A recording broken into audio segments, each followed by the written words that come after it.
Sefo, it's become obvious that Dakota Cha is now a star in your guys' promotion. What was your opinion of her performance?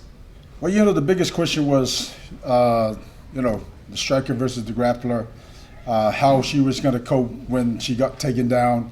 And as you saw, she did tremendously well to be able to be patient, took her time, got up at ease, and finished the fight. So it doesn't get any better than that. You know what I mean? And so the great thing about that is we've seen Dakota come through PFL Europe, won that, coming over to the global season, and she's just like cleaning through the season, through the division, if you will. And so now another big test for her is someone that's a little bit more experienced, has fought, at a higher level, if you will. And so the funny thing is, because I always make notes of who I think is going to, come through to the finals, and I had Tyler and Dakota to be in the finals. Yeah, so she's definitely making her mark. She's marketable. She speaks well, and she can damn fight. And then there was a lot of great performances here tonight, but the UFC just publicly parted ways with Muhammad Mokaev. Is that somebody that the PFL would be interested in bringing in? Muhammad who? Mokaev. The undefeated flyweight? No, actually, he's. I've spoken to people that is in the know, and apparently he's just a pain in the ass to deal with, and so, no, we're not interested. Thank you. All right, Ray, so on top of Dakota continuing to become a star, you might have a new star that is saying that he doesn't want to enter a tournament until 2026 in Pregande. Is there any chance that you can get him into a tournament next year, because it looks like he's completely ready for this? Well, I'm sorry, but I have to disagree. He's not ready for this. You're talking about a guy that's just had 4 fights, and he won again tonight, 5 fights. When he goes into the season, he has to deal with guys, and he made a little mistakes tonight. That being said, he won the fight, and he's going to learn from it, but he's not ready for the season. 100% he's not ready for the season.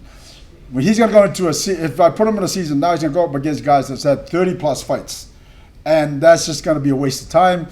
Waste of time for him, waste of time for us to build him, you know what I mean? So it's going to take another couple of years before he can get there. And if he said 2026, I think he's smart, because he knows himself he's not at that level yet. So then to kind of bounce back on that, what would be your type of game plan, if perfect world, for him for next year? Yeah,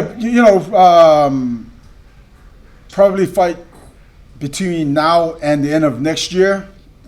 Give him another 4 or 5 fights. And and see how, and of course, as we do is, as he steps up, the competition is going to get harder and harder and harder, and so that's when you were going to know if he's cut out to be in the season. And then last one for me, Nashville seemed to rock the house from the first fight. They did, they surely did. Safe to assume we're coming back here next year? Well, yeah, 100% we're coming back. I've heard, a lot of good things from people that Nashville is a great city and people are amazing. And they lived up to the hype. And so we're definitely coming back to Nashville. Awesome. Congrats on another great event. Thank you. Hey, Ray, future questions for you. One is, do you have the location for the championship? That's not 100% confirmed yet. Okay. I believe they're still finalizing a few things, and that's going to probably be announced within the next week or so. But yeah, there's a few more things that needs to be lined up, and we'll go from there. Probably the biggest name, literally, Francis Ngannou, rumors, and Ferreira in the future. Is that kind of the game plan you want to go late this year or early 2025? The rumors, it's a good rumor, and but like I said, those things are going to be, again, it's in the final stages of it, so I have a feeling that's going to probably a week or 2 away before it gets finalized. A fun one for you. Jake Paul, great performance a couple weeks ago, beating Mike Perry. Right. He keeps on mentioning, PFL fight, Nate Diaz's name, Mike Perry's name. First of all, what did you think of his boxing performances, and when can we see Jake Perry? Yeah, Jake Paul in the Star Cage? Yeah. All in one. No, I thought Jake fought well. He just keeps knocking these guys out and winning, and obviously he's training hard for it as well. And but like he said so himself when that he and Mike Perry have chatted, and that they're both are willing to do it. So when they're both ready, that's something that we can look at doing.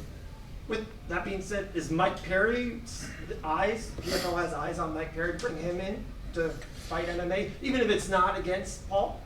I think that scenario is going to have to probably depend on how Jake, moves forward. But once Jake finalizes, that's going to be a situation, and I believe they're both talking to themselves. When that's finalized, then I think we'll move forward. Awesome. Great show tonight, boss. Thank you. Appreciate it. Just one question for me, right? So you guys announced that you're making having an atomweight debut for PFL in the MENA series. Is there a possibility of a global atomweight tournament at any point? Good question.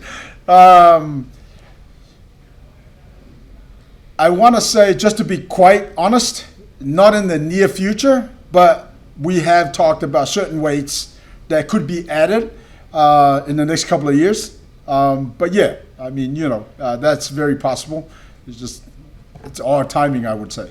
Moving on from that, real quick, if you're not going to do a global tournament, would there be a possibility of signing some American atomweights to help matchmake for fighters like Tom?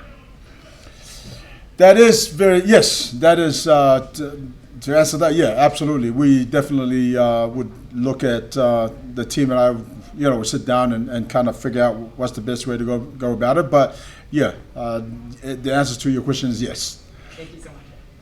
Kind of along those same lines, actually. I know you noted that Mokaev was someone that you're not interested in, but we've seen other guys, Nate Manis and some other guys in other organizations that have been a little bit disgruntled in those lower weights. Does seeing things like that make you kind of have a sense of urgency to, start being able to attack those lower weight classes, bantamweight, flyweight? Yes and no, because the season. One of the reasons why we have 6 weight classes in the season is because we figured that if we continue to add more weight classes right now, it's just going to make the season longer. And so when it gets, so it, it's just a matter of kind of figuring out times and how long the season will go on for, and of course, whether network times work, and so there's so many variables to it, and so it's just something that the team's we continue to kind of go over it, and sometimes it's in longer conversations, and sometimes it's kind of like, okay, we'll come back to that. You know what I mean? That's probably the best way to answer that. Thanks, Rick. Thank you.